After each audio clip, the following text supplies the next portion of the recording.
Olá, rockers, beleza? Se inscreva no canal, ative as notificações, curta, comente e compartilhe.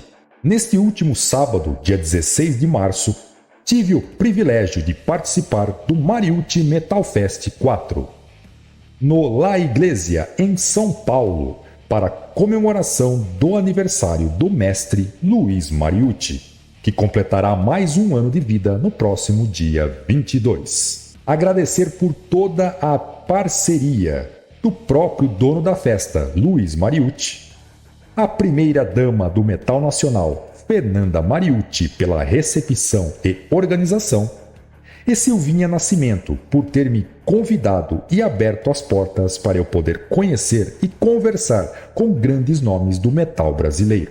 E também um agradecimento especial a toda a equipe Mariucci Team.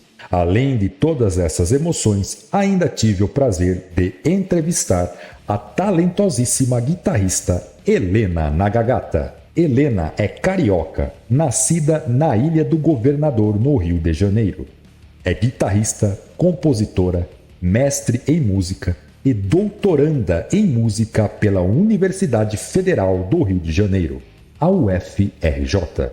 Iniciou sua carreira musical aos 12 anos, tocando o metal moderno, como Slipknot e Avenged Sevenfold. Algum tempo depois, já com 17 anos, começou a se dedicar ao metal progressivo, que a levou a ter que estudar ainda mais as suas técnicas na guitarra. Foi a primeira mulher a se graduar no Conservatório Brasileiro de Música, uma das mais tradicionais do país. Helena começou a produzir vídeos no seu Instagram há algum tempo, o que levou a abrir portas e proporcionou experiências únicas ao realizar cursos nos Estados Unidos e conhecer alguns de seus ídolos da música, como John Petrucci, do Dream Theater, e ser reconhecida como uma das 30 heroínas da guitarra pela revista americana Guitar World.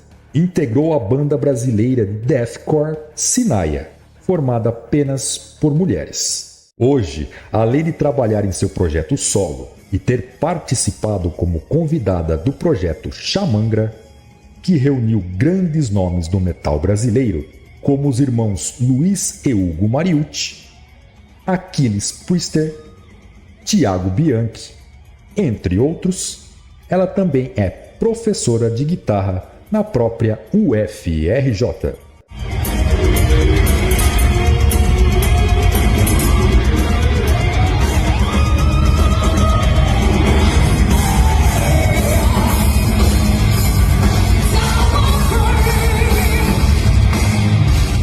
Vejam agora a entrevista que fiz com a Helena no Mariucci Metal Fest 4.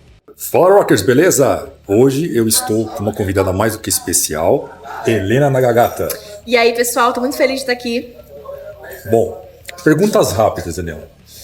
Você recentemente tocou com grandes ídolos seus, certo?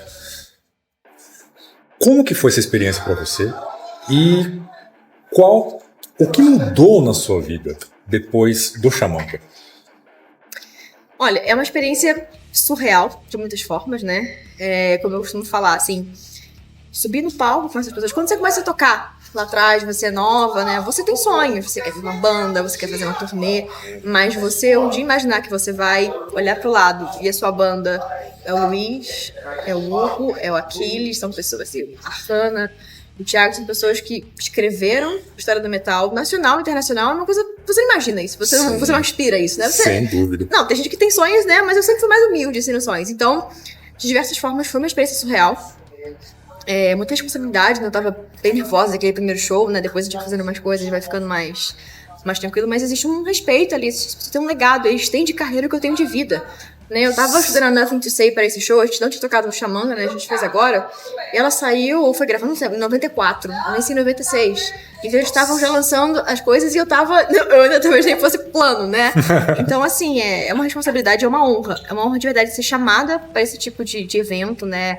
Poder estar com eles. Então, de verdade, de coração, é surreal, mas você tem que ter muita gratidão. Você tem que ter pé no chão e muita gratidão por aquilo, sabe? Fazer o seu trabalho e tá ali, chegar junto, sabe? Você admira como seus ídolos, mas ao mesmo tempo você tem que ter responsabilidade profissional de, né? Vamos entregar. A gente tá aqui, são seus ídolos, mas bora pro trampo, né? Certo. E assim, quais são os seus principais ídolos que você se inspira, principalmente na guitarra? E qual o recado que você deixaria para as pessoas que se inspiram em você já agora? Olha, meus ídolos, eu tenho um ídolo que sempre posto muito, né? Sempre fiz muito cover dele, que é o Petrucci, né? Porque eu desde muito nova, eu ouvi Dream Theater na minha casa, né? O Liquid Taste Experience também, que é o projeto instrumental, né?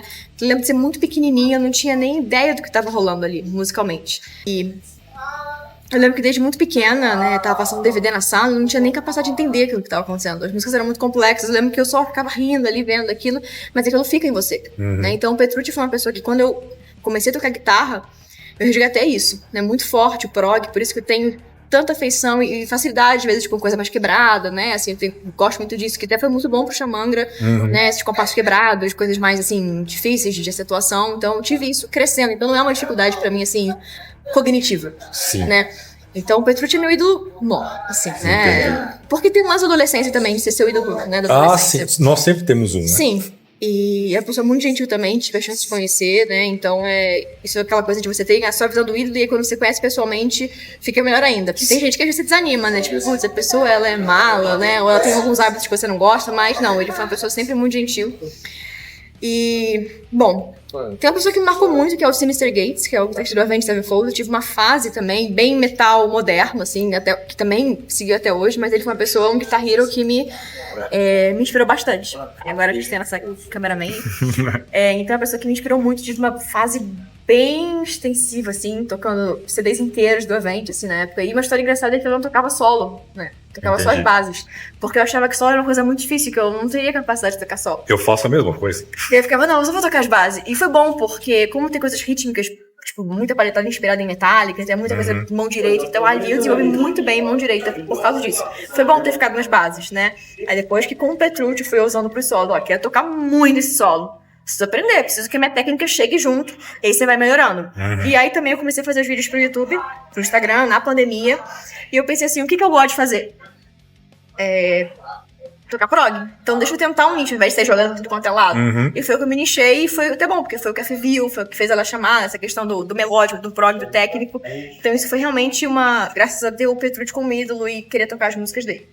E quanto ao que você falou das novas gerações, das pessoas que se inspiram, eu acho que uma coisa que eu sempre falo é sonhar é maravilhoso, né? Você pensar positivo, etc. Mas as coisas acontecem quando você trabalha muito. Você tem que trabalhar muito, estudar muito. O estudar, ele vem junto com trabalhar, muitas vezes, né? O tempo que você está se dedicando ali. E uma coisa que é muito importante também é você pode ser o melhor guitarrista do mundo, ser o cara que toca de tudo, mas se você não é pontual, se você não trata bem as pessoas, se você não é profissional, você não vai ser chamado para os eventos. As pessoas querem pessoas que vão saber lidar com as outras. Então, uma coisa que sempre pra mim foi muito importante é a ética de trabalho. É ser uma pessoa honesta, não querer escalar. Eu nunca tentei assim, eu vou ser... Não tem que escalar em cima das pessoas. Faça o seu trabalho, faça o que você tem que fazer, seja uma pessoa boa com os outros, que isso vai retornar. Não também em termos cósmicos, mas em termos reais, de mercado. As pessoas querem trabalhar com pessoas que sejam legais de lidar, sabe? Que sejam responsáveis. Tá certo. E quais os novos planos que você tem para a sua carreira? Eu cheguei a ver que você tem um projeto de um disco seu. Sim. Como que anda isso agora nesse momento? Olha, eu tenho um EP solo que era pra eu ter gravado ele, na verdade, no ano passado. Eu ia gravar ele na época do Xamandra.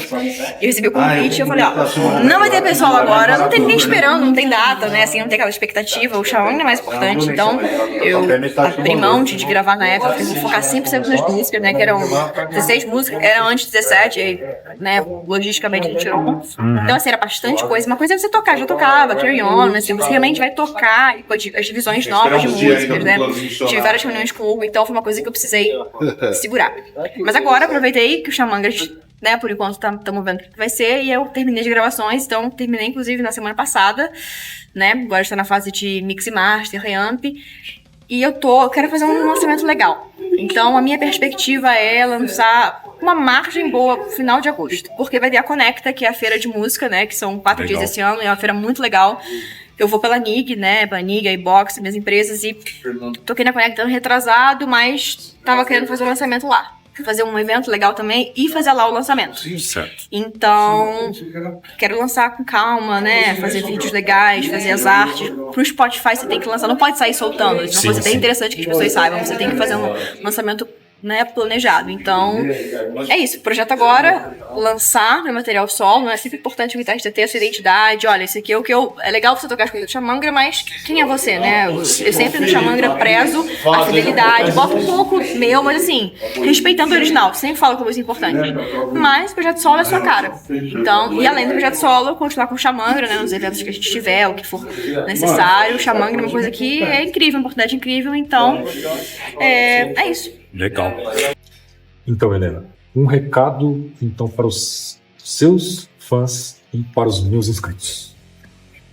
A gente tem vivido uma época muito boa pro metal, em que a gente tem vários artistas que estão se unindo. Eu acho que é muito importante que as pessoas, os fãs, se unam também. Ao invés de a gente ficar na rixa de qual a formação e tal, quem é o quê. Gente, olha a oportunidade que a gente tem de tantas formações diferentes, tantos artistas estarem trazendo isso, tocando as suas músicas. Então, vamos aproveitar, vamos apoiar, sabe? Eu sempre tento, eu não sou uma pessoa de rebater comentários, mas eu acho que assim, gente, vamos falar. Se você não tem nada pra dizer legal, não diga.